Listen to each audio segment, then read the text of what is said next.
దీపారాధన కార్యక్రమాల్లో పాల్గొనవలసింది అవసరం.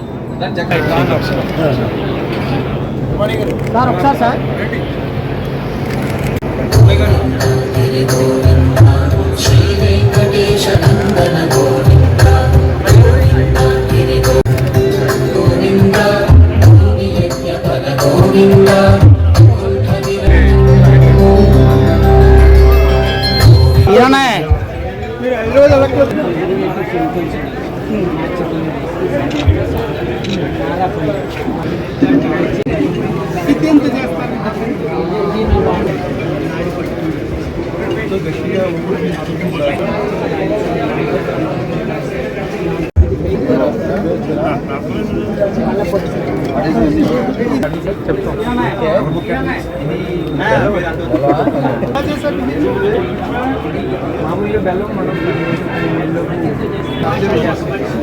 బతుకుల కోసం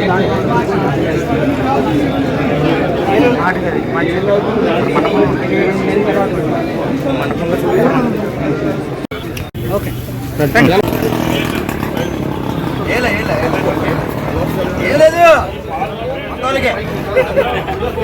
అన్న వెనక్కుండా బ్రో వెనక్కుండా బ్రో ఏం పొడి చేయడానికి ఏం చేయలేము మనం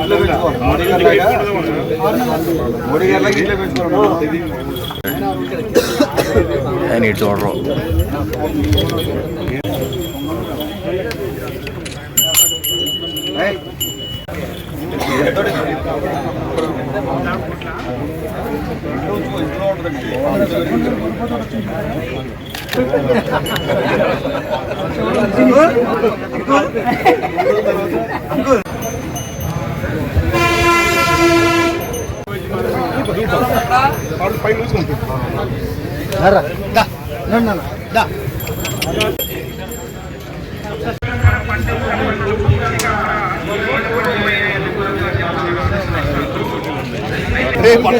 తెలియదు రానికి తెలిసిన ఏంటో దాతాను అనుకుంటారు ఒకసారి అనుకుంటూ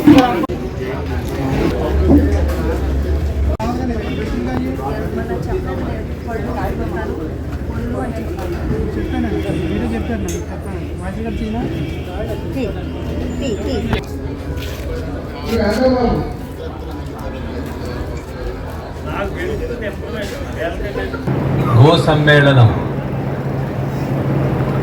ఈ కార్యక్రమానికి వచ్చిన స్థానిక ఎమ్మెల్యే గారు, గోపాలపురం శాసనసభ్యులు సోదరులు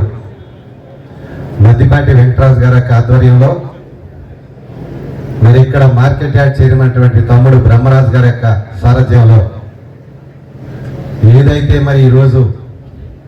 మనందరికీ కూడా పవిత్ర పుణ్యక్షేత్రం అనేటువంటి ద్వారకా తిరుమల మరి ఆలయ ఆవరణలో, ఎందుకంటే ఇది కూడా ద్వారకా తిరుమలే కాబట్టి ఒక మంచి కార్యక్రమానికి శ్రీకారం చుట్టినటువంటి సందర్భంలో ఈ కార్యక్రమానికి ముఖ్య అతిథులుగా ఇచ్చేసినటువంటి ఉంగుటూరు శాసనసభ్యులు సోదరులు ధర్మరాజు గారు, చింతలపూడి మాజీ శాసనసభ్యులు సోదరులు మురళి గారు, వేదికను అలంకరించినటువంటి వివిధ హోదాల్లో ఉన్నటువంటి సోదర సోదరీమణులు, కూటమి కుటుంబ సభ్యులు, ముఖ్యంగా ఈ కార్యక్రమం ఎవరైతే ఈ కార్యక్రమం మీద అవగాహన కోసం వచ్చారో అటువంటి రైతు పెద్దలకు, సోదరులకు, మహిళా సోదరీమణులకు, వెంకటరాజు గారికి, మా అన్నగారు మార్కెట్ ఆర్కాప్ చైర్మన్ గారు గన్ని వీరాంజనేయులు గారికి, మా మిత్రులు మురళి గారికి, అలాగే నరేంద్ర వర్మ గారికి, చక్రవర్తి గారికి, వేదిక మీద ఉన్న పెద్దలకు, అందరికీ, ఇక్కడికి విచ్చేసిన రైతు సోదరులకు, మహిళలకు, మీడియా మిత్రులకు అందరికీ కూడా పేరు పేరున నా హృదయపూర్వక నమస్కారం. గో సమ్మేళనం గురించి ఈరోజు ఇక్కడ ఈ కార్యక్రమాన్ని ఏర్పాటు చేసి ఆ గోవులకి అన్నాల విధానాన్ని, అలాగే ప్రకృతి వ్యవసాయాన్ని చేసేటట్టు అందరినీ కూడా ప్రేరేపించేటట్టు, వాళ్ళని ప్రోత్సహించేటట్టు కూడా గతంలో పూర్వంలో ఆ గోవుల్ని పెంచి ఆ గో ఆధారిత పంటలను పండించి వాళ్ళంతా కూడా ఒక బలం కూడా దాని ద్వారా మన భూమి సారవంతం అవటమే కాకుండా మన ఆరోగ్యాన్ని అలాగే పర్యావరణాన్ని కూడా కాపాడే విధంగా వాటిని కూడా పెంచాలి కూడా. వాటిని కూడా ఈ కూటమి ప్రభుత్వంలో మన ముఖ్యమంత్రి నారా చంద్రబాబు నాయుడు గారు, మన ఉప ముఖ్యమంత్రి చేసిన నిరంజన్ భాయ్ వర్మ గారికి, అదేవిధంగా విజయ రామారావు గారికి, అదేవిధంగా కుమారస్వామి గారికి, ఈ కార్యక్రమాన్ని ఆర్గనైజ్ చేయడంలో ఏఎంసీ చైర్మన్ బ్రహ్మరాజు గారు, చక్రపాణి గారు కలిసి ఎంత బాగా నిర్మాణం చేసినందుకు వారి ఇరువురికి, అదేవిధంగా గోవిందరాజు గారికి, అలాగే నాయక్ గారికి, అలాగే వేదిక మీద ఉన్న పెద్దలందరికీ ధన్యవాదాలు తెలియజేసుకుంటూ, ఒకరోజు ముందు సంస్కృతులు ప్రాచీన మన సంప్రదాయాలని కొంచెం దెబ్బతీసే విధంగా వచ్చిన కొన్ని అలవాట్లు ఏమైనా కానీ, యాంత్రీకరణ అవ్వచ్చు, సాంకేతికత కావచ్చు, పేర్లు ఏమైనా కానీ ఏమైందంటే మన జీవన విధానాన్ని గమనాన్ని దెబ్బకొట్టి మనం నెమ్మదిగా గమనిస్తే మన జీవన విధానం, జీవన శైలి ప్రకృతికి దూరంగా పరిగెడుతుంది. ప్రకృతిలో అంతర్భాగం అవ్వాల్సిన మానవుడు